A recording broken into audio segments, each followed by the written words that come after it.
Hey, it's Michael Rimley with Gateway Family Services, and I'm a natural lifemanship trainer. As you just saw a few moments ago, I was working with my horse Haas out in the pasture, and I was asking for basic attachment. I wanted to make sure he was consenting to the work that we did today, so I asked him to connect and attach, and he did.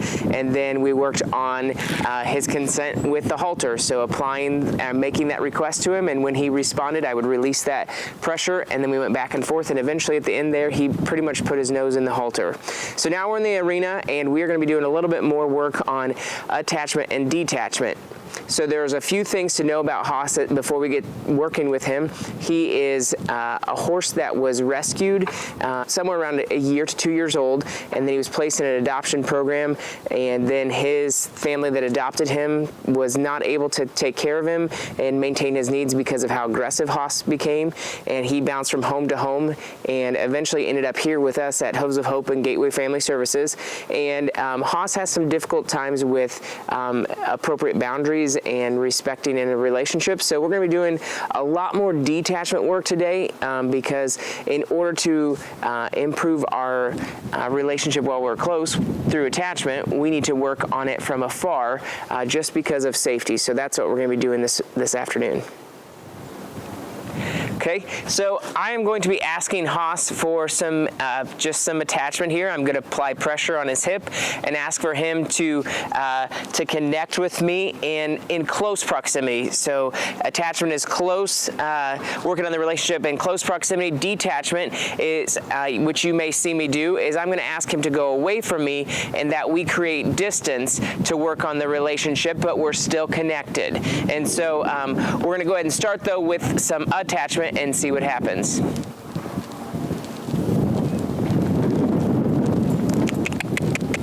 Awesome.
So as you might be able to see here, he's getting a little pushy, getting a little close to me in my space. He keeps pushing my shoulder.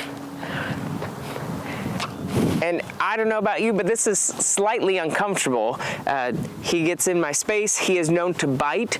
And so at this point, what we're going to do is we're going to continue to work on the relationship, but it needs to be worked on from a distance. And so I'm going to ask for some detachment by changing my pressure. When I asked for attachment, it was at his hip. My pressure was directed at his hip. And now is going to be directed at his rib cage.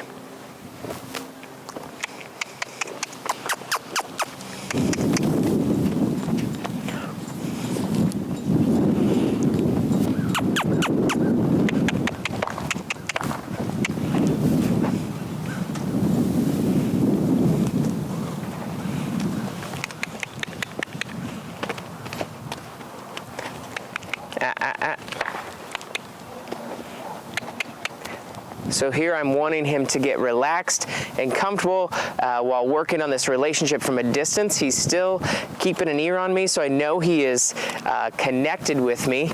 He's not checking out. He's still exploring things, but we're working on this relationship from a distance because for my safety, a 1,200-pound horse that needs, that I want a relationship with, I want to feel comfortable with them close by and know that they're not going to bite me or they're not going to be pushing me around. I want to feel safe in that relationship. So we just moved into a little bit of ignoring.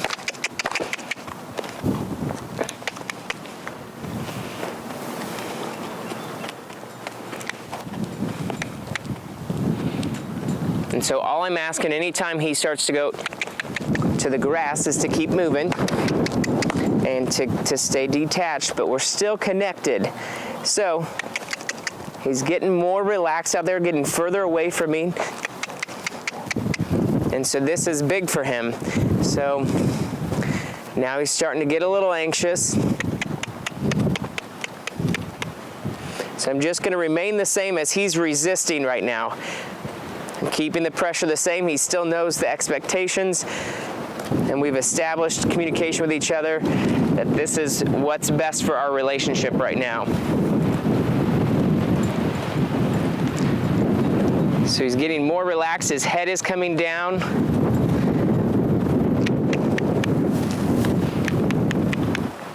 I want to see him relax just a little bit more before I ask him to come back in and see how he does on respecting my space. And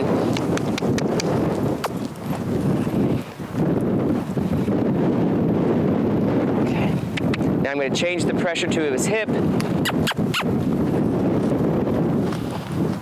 and we ask for some attachment. Okay, so again, he's still a little close in my space, but this time he didn't touch me. He is keeping a much safer distance from me and seems much more relaxed in this connection. And I personally feel a whole lot more comfortable with Haas by my side right now, and I'm not worried that he's going to bite me at this point. So there's some huge things that we can learn from this about healthy expectations, genuine connection, and boundaries. And yes, I did say the word boundaries, and we'll talk about that in just a minute.